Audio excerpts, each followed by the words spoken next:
حضور صلی اللہ علیہ وآلہ وسلم کی خدمت میں ایک کافرہ عورت آزمائش لینے کے لیے حاضر ہوئی جس کی گود میں دودھ پیتا بچہ تھا، لیکن حضرت جبرائیل علیہ السلام اس عورت کے سر کے اوپر آ کر کھڑے ہوئے تو بچہ ماں کی گود میں بولنے لگا، یا رسول اللہ صلی اللہ علیہ وآلہ وسلم۔ حضرت تمیم داری رضی اللہ تعالیٰ عنہ کے واقعہ کا تعلق دجال سے ہے جو ایک اہم حدیث میں بیان ہوا ہے۔ یہ واقعہ صحیح مسلم اور دیگر کتب حدیث میں موجود ہے۔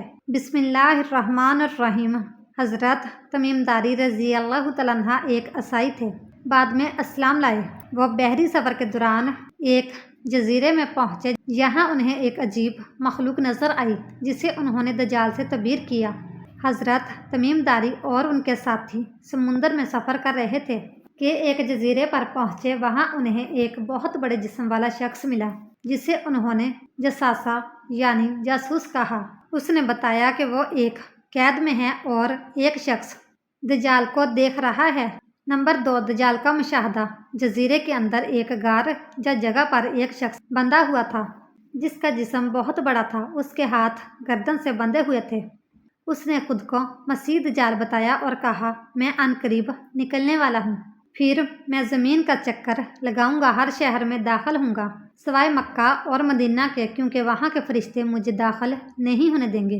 نمبر 3، دجال کی علامات۔ وہ کافر اکھڑی ہوئی آنکھوں والا ہوگا، اس کے ماتھے پر کاف فے رے یعنی کفر لکھا ہوگا جو ہر مومن پڑھ لے گا۔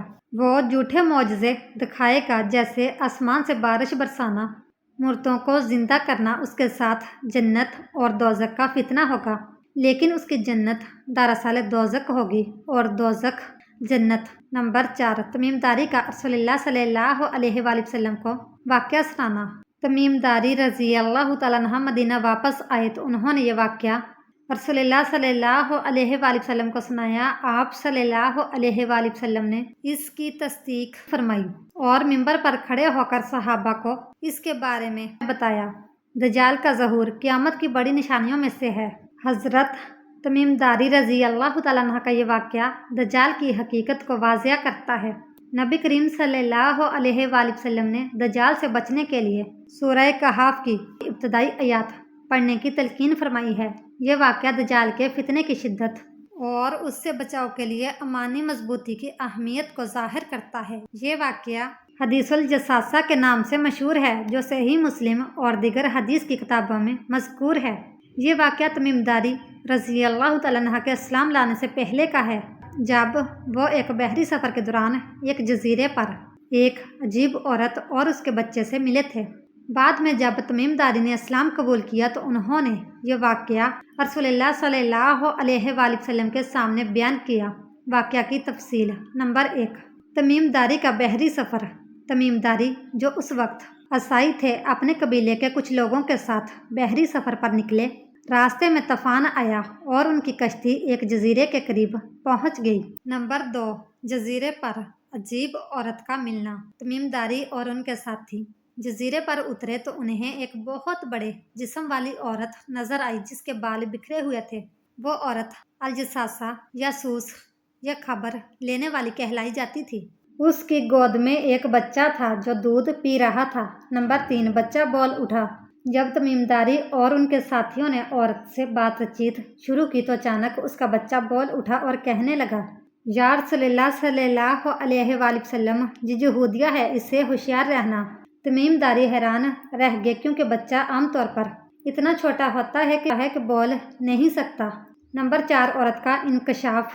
عورت نے بتایا کہ وہ دجال کے لیے جاسوسی کرتی ہے اور اس جزیرے پر رہتی ہے۔ اس نے تمیم داری سے کہا کہ تم مدینہ کے آخری نبی کے پاس جاؤ گے، اس لیے یہ بچہ بول اٹھا۔ نمبر 5، تمیم داری کا رسول اللہ صلی اللہ علیہ وآلہ وسلم کو واقعہ سنانا۔ جب تمیم داری نے اسلام قبول کیا تو انہوں نے یہ واقعہ رسول اللہ صلی اللہ علیہ وآلہ وسلم کے سامنے بیان کیا۔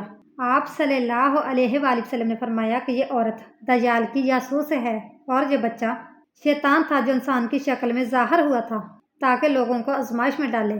نمبر 6، درس و عبرت۔ یہ واقعہ دجال کے فتنے کی طرف اشارہ کرتا ہے۔ اس میں معجزے کا پہلو بھی ہے کہ ایک چھوٹا بچہ بول اٹھا رسول اللہ صلی اللہ علیہ وآلہ وسلم کی نبوت کی سچائی کا ثبوت ہے، کیونکہ تمیم داری نے بعد میں اسلام قبول کیا اور یہ واقعہ بیان کیا۔ یہ واقعہ صحیح مسلم میں موجود ہے۔ اس واقعہ سے معلوم ہوتا ہے کہ دجال کا فتنہ بہت بڑا ہوگا اور اس کے لیے جاسوس جیسے الجساسہ کام کرتے ہیں۔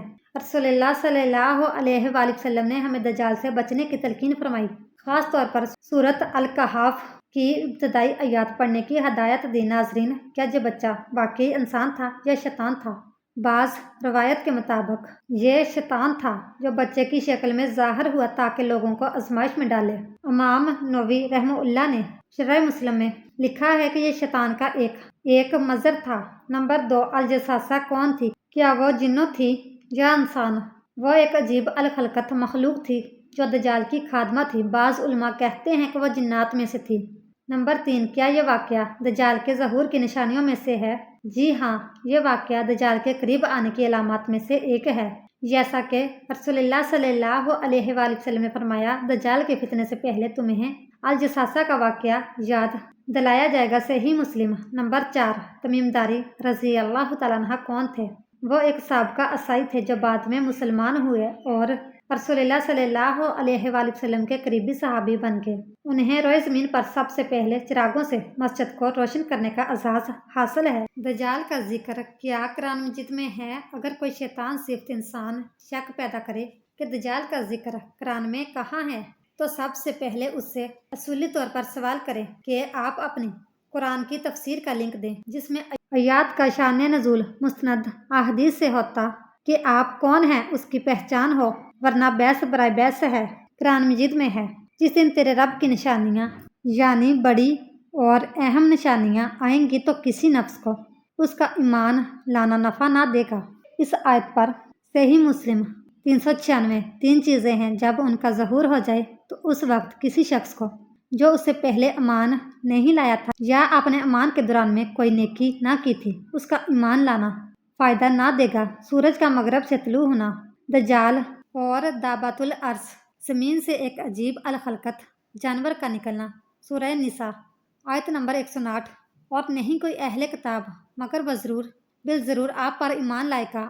اپنی موت سے پہلے یہ آیت بھی واضح کر دیتی ہے کہ حضرت عیسیٰ علیہ السلام نبی کریم صلی اللہ علیہ وآلہ وسلم پر ایمان لائیں گے تو واضح ہو گیا کہ اگر حضرت عیسیٰ علیہ السلام والی احادیث حق ہے تو یہ بھی حق ہے کہ آپ علیہ السلام دجال کو قتل کریں گے۔ تو اللہ نے دین میں سے صرف ایک کے ذکر پر ہی اکتفا فرمایا، اور اس لیے بھی کہ اس یعنی دجال کا لقب ہی حضرت عیسیٰ علیہ السلام کی طرح مسیح ہی ہے، لیکن دجال گمراہی کا مسیح ہے اور حضرت عیسیٰ علیہ السلام ہدایت کے مسیح ہیں۔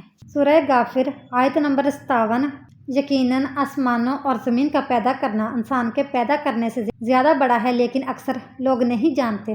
تفسیر معلم التنزیل میں نقل کیا ہے، یہ آیت یہودی کے بارے میں نازل ہوئی تھی کیونکہ انہوں نے نبی کریم صلی اللہ علیہ وآلہ وسلم سے کہا تھا، ترجمہ بے شک ہمارا صاحب مسیح ابن داؤد ہے، یعنی ان کی مراد دجال سے ہے، آخری زمانے میں نکلے گا تو اس کی حکومت بر و بحر یعنی خشکی تر میں ہوگی اور وہ ملک ہمیں واپس دلا دے گا۔ اس بات پر اللہ تعالیٰ نے فرمایا، ترجمہ اللہ کی پناہ مانگ، یعنی مسیح دجال کے فتنے سے۔ سیوطی نے ابی عالیہ سے عبد بن حمید سے مرسلہ ذکر کیا۔ ابن ابی حاتم نے صحیح سند کے ساتھ در منشور میں نقل کیا ہے۔ حافظ ابن حجر نے فرمایا، یہاں الناس سے مراد دجال ہے تو گویا کل ایک ایسا لفظ ہے جس کو کثیر تعداد کے لیے، اور یہ اگر ثابت ہو تو بہترین جواب ہے، اور اس میں سے ہے جس کا ذکر نبی کریم صلی اللہ علیہ وآلہ وسلم نے اپنے بیان سے کیا ہے۔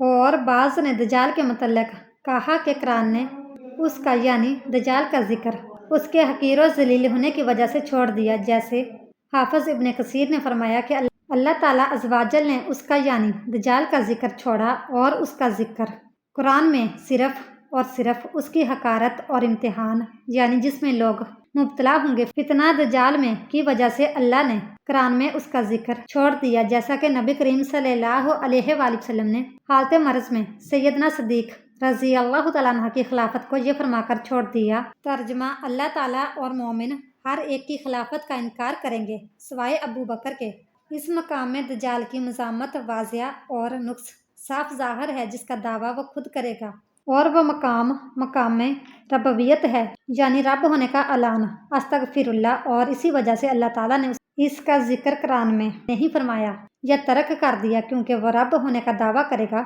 اور یہ نص بیان فرمانے کا مقصد ہی یہی ہے کہ اللہ تعالیٰ کے مومن بندے یہ جانے کہ اس جیسی باتیں اللہ تعالیٰ اور اس کے رسول صلی اللہ علیہ وآلہ وسلم پر ایمان اور ان کے احکامات کو تسلیم کرنے میں ہی ان کی رہنمائی کرتی ہیں اور ایمان و تسلیم کو زیادہ کرتی ہیں۔ ابن حجر نے اسی حقارت کی مزید وضاحت کی جس کا مفہوم ہے کہ اللہ تعالیٰ نے یاجوج ماجوج کا ذکر تو قرآن میں کر دیا، جبکہ ان کا فتنہ کسی بھی طور دجال سے کم نہیں، مگر دجال کا ذکر حقارت کی وجہ سے نہیں کیا۔ علامہ قرطبی رحمۃ اللہ علیہ نے فرمایا، دجال پر ایمان رکھنا اور اس کا نکلنا حق ہے، اور یہی اہل سنت اور عام اہل فقہ حدیث کا مذہب ہے، برخلاف معتزلہ اور خارجیوں کے جنہوں نے اس کا انکار کیا۔ علامہ طحاوی رحمہ اللہ نے فرمایا، اور ہم قیامت کی علامات پر ایمان رکھتے ہیں، جیسے دجال کا نکلنا اور عیسیٰ علیہ السلام کا آسمان سے نازل ہونا۔ 3 بڑی نشانیاں جب تک ظہور پذیر نہیں ہوتی کسی کو بھی اس کا ایمان لانا فائدہ نہ دے گا۔